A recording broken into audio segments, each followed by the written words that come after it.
Hey there, and welcome to Her Path to Profit. I'm your host, Jennifer Engle, CPA, running enthusiast, dog mom, and fellow woman entrepreneur. And I'm so excited you're here because today we're talking about something that every business owner needs to understand, and that's the difference between being busy and being profitable. So let's dive in. When busy doesn't equal progress. You might be in this season right now, constantly helping clients, creating content for social media, answering emails and phone calls, making thousands of decisions a day about your business, and trying to grow your revenue, and you're likely succeeding. But at the end of the day or end of the month, you check your bank account and feel like, where did it all go? What is the point of all this hard work? My bank account's not increasing. What's going on? You're tired, you're showing up, you're working hard, you're hustling, but your numbers, they're just not reflecting that effort, and you're not alone. Many business owners, they mistake busyness and growth for profitability. We assume I'm swamped, I'm hustling, I'm working hard, so I must be doing well, and I can't wait for month end to see where my numbers are. And then month end comes and you're disappointed. You don't know what happened. Why am I not profitable? Why is my cash count not growing? Because you need to know that as your business grows, so do your expenses. Many business owners, they mistake busyness and growth for profitability. We assume I'm swamped. I am working hard, I'm running hard, I'm hustling. I can't wait for the end of the month because I feel like we just got so many new customers coming in. And then the end of the month comes and you're disappointed because the numbers aren't reflecting what you assumed they would reflect. You don't understand your bank account's not increasing, your profitability is negative, you just don't understand what's going on. But what you need to understand that as your business grows, so do your expenses. Some of these expenses might be that you brought on a new team member to help with marketing. Maybe you signed up for a few new subscriptions or software tools to help improve your client's experience, or maybe you added some extra expenses just to manage your increasing workload. And when it comes down time to pay yourself, there's nothing left. This is the moment when you learn that being busy and growing does not always mean that you're profitable, at least not yet. So let's define profit and why it matters. Before we can improve your profitability, you need to understand what it actually means. So to start, we'll say what revenue is. Revenue is your total sales, which is the amount that your customers have paid you or they're going to pay you, hopefully. And then profit is what's left over after you subtract all of your expenses out. So here's where we're going to get a little bit more specific because there are different types of profit. So let's dive into each one of those. The first profit is gross profit. So gross profit is your total sales minus your cost of goods sold. Your cost of goods sold are your direct costs related to creating that sale or providing that service. So think things like inventory, contractor payments, labor for your employees that you're paying to create that product, shipping, materials, production costs, things directly tied to that product or service. And this number, it's really going to tell you how much you're making per sale. And it's important because your gross profit, it's going to have to cover everything else. So that's things like rent, the rest of your payroll for your office staff, software, insurance, marketing, all the costs that are going into running your business. And we really need to track this number because it can really tell you a lot about your business and the health of your business compared to your competitors. It's going to give you some insights of areas that you can improve on or areas where you're crushing it, so you just need to keep going down that path. So let's just look at an example. Let's say you own a clothing store, and according to your competitors of the industry, they're showing at least a 40% gross profit margin, and your business is only hitting 20%. You really need to ask yourself, is my pricing too low? Are my suppliers too expensive? Could I find more cost-effective materials? What can I do to increase my margins to be in line with my competitors? Because I need to be able to pay for the rest of my business operating costs, and I'm not doing that if my margins aren't high enough. So this is a very simple thing to look at and create some actionable items that you can take to improve the profits of your business. So by reviewing your gross profit and comparing it to your competitors, you are going to get a clear picture of where to improve and where you might already be excelling and crushing it. So the next type of profit that I'd like to talk about is EBITDA. EBITDA stands for earnings before interest, taxes, depreciation, and amortization. And I know it's a mouthful, but it is very important, especially if you ever plan to sell your business or you want to seek investors to advance or grow your business even more.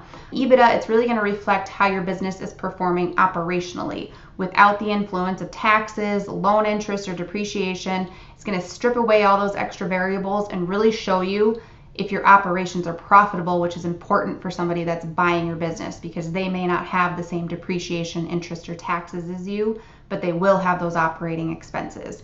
So to calculate EBITDA, you're essentially just going to take your gross profit and subtract your operating expenses, which are things like your rent, your salaried employees' wages that are not tied to the production of the product or service, office supplies, software, advertising, insurance, all the costs that go into operating your business.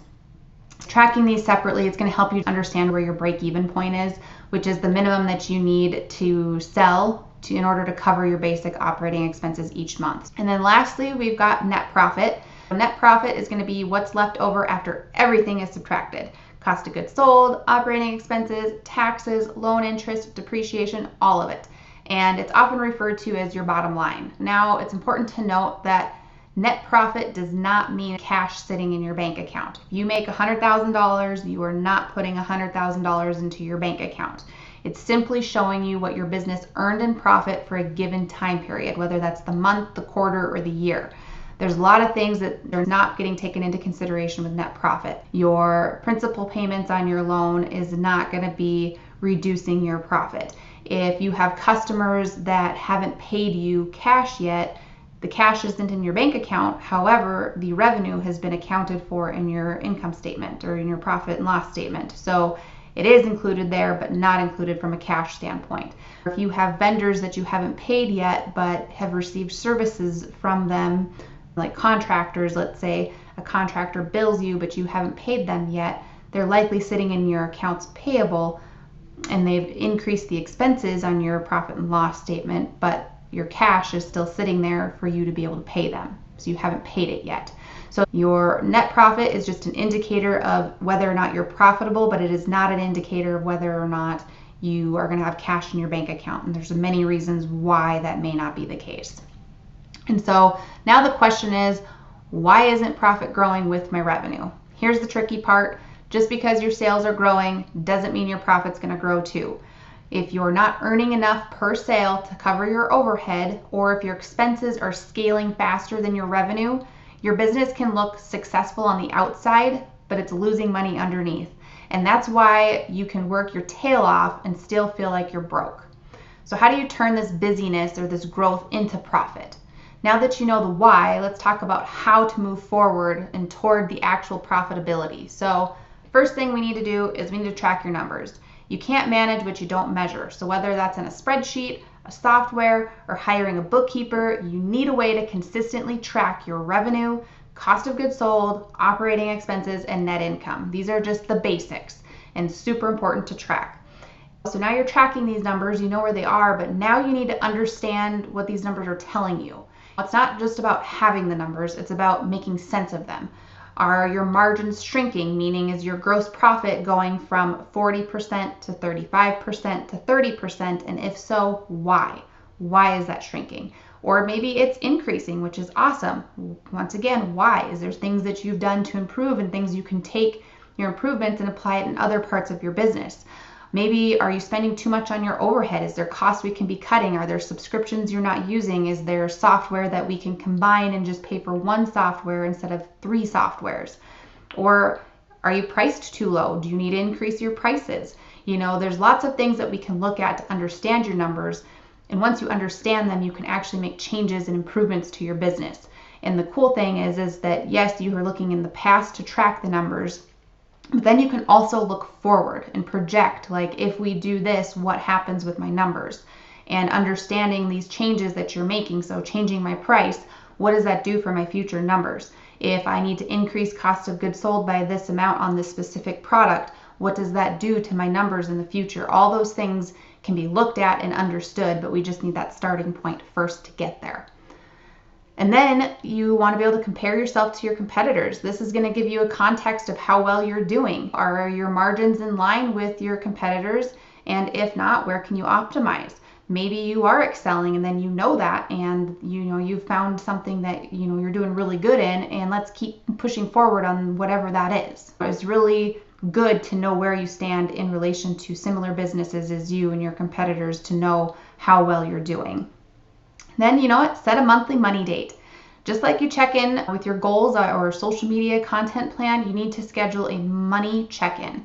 Once a month, sit down with your financials and see how things are going. Understand what's going on in your business in the numbers so that you can make those changes.